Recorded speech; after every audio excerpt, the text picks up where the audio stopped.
Un couple sans enfant qui pleure la perte de son fils unique faisait une longue promenade dans la neige, et a ainsi fait une incroyable découverte qui a changé leur vie.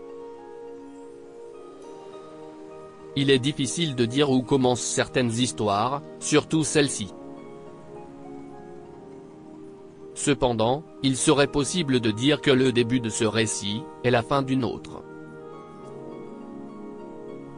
Mais on ne peut pas vraiment situer les faits, alors il faut commencer ici. Une femme est descendue d'un bus dans une petite ville de l'Omaha. Elle est descendue lourdement, soutenant son ventre lourd d'une main. L'un des passagers s'est avancé pour lui donner un coup de main, mais elle n'a pas voulu.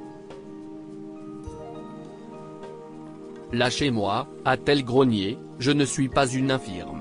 En effet, elle ne l'était pas, mais si l'on en croit le chauffeur de bus, elle était enceinte d'environ 9 mois et proche de son terme.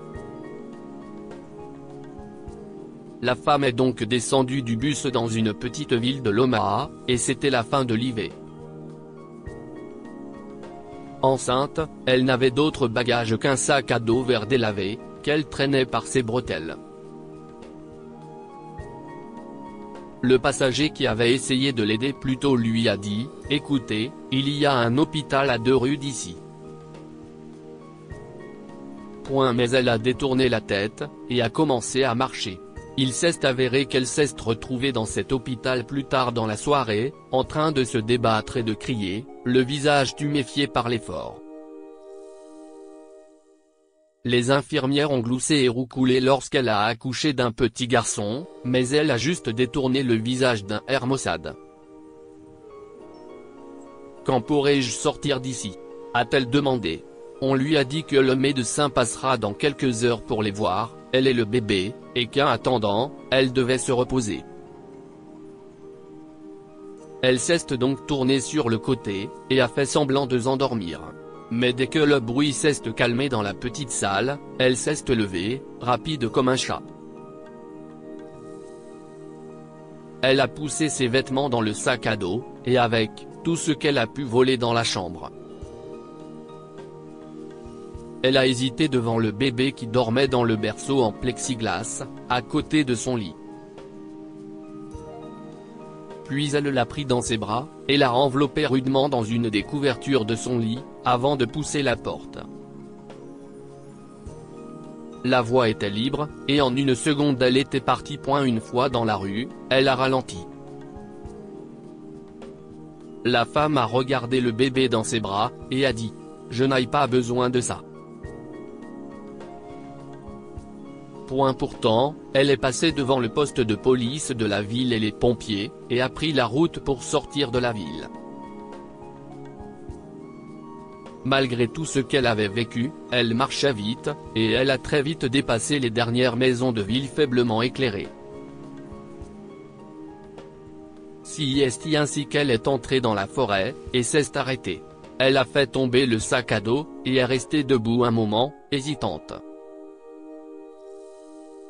Elle a tenu le bébé endormi et l'a regardé. Ce qu'elle a ressenti et pourquoi elle a fait ce qu'elle a fait partie d'une autre histoire.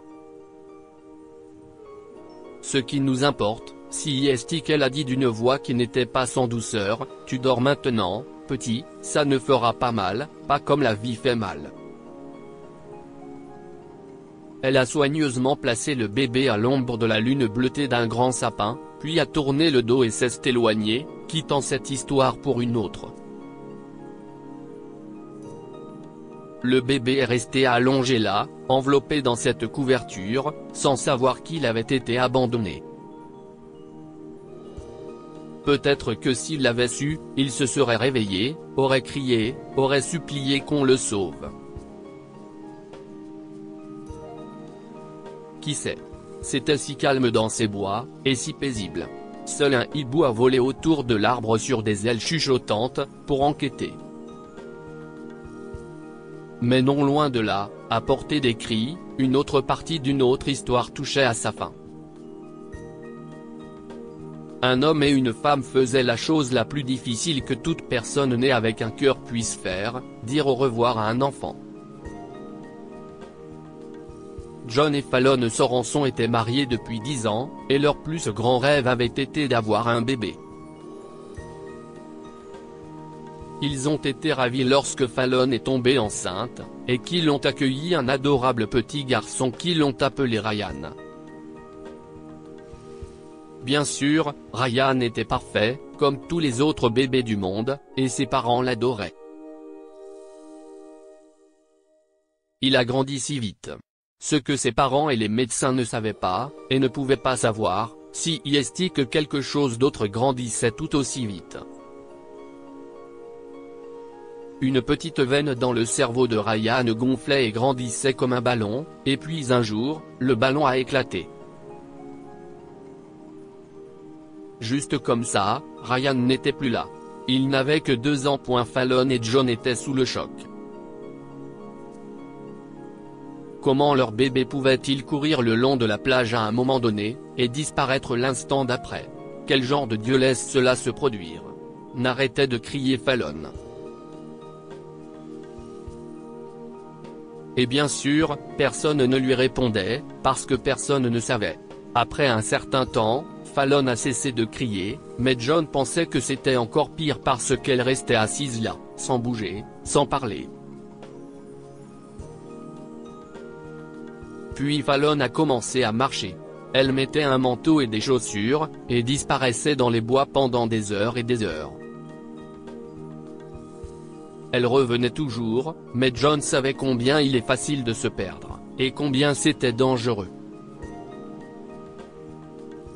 Cette nuit-là, John regardait la télévision, quand Fallon s'est soudainement levé et a mis son manteau.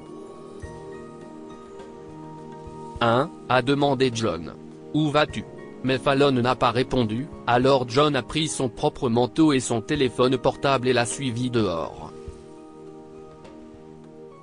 En quelques minutes, Fallon n'était déjà plus qu'une tache dans le clair de lune. Alors John courut pour la rattraper. Fallon, a-t-il crié, il faut que cela cesse. Il a retourné et l'a regardé en face. Ryan est mort, mais je suis en vie, et tu es en vie, a dit John avec colère. Arrête cela une fois pour toutes. Mais Fallon ne l'écoutait pas du tout. Elle avait la tête inclinée et fronçait les sourcils. Il y a un bébé, a-t-elle dit.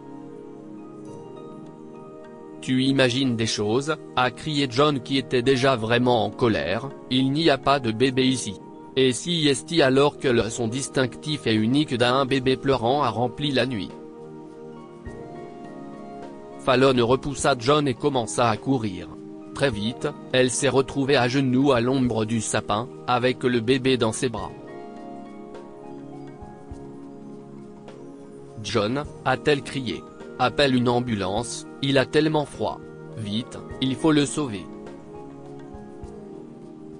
Dieu nous l'a envoyé. Hébété, John a appelé une ambulance et, en peu de temps, le bébé était sain et sauf, au chaud et nourri au lait maternisé dans l'unité néonatale de l'hôpital.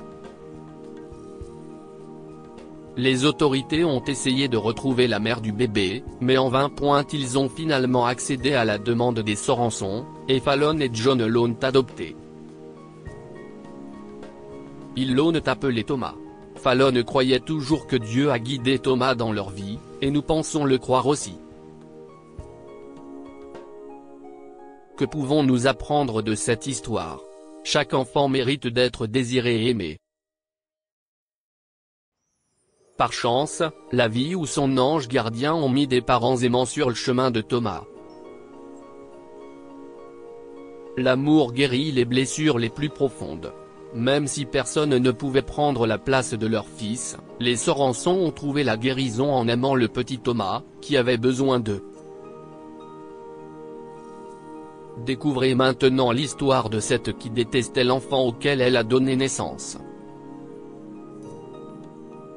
Abonnez-vous à Mon Mama sur Google News.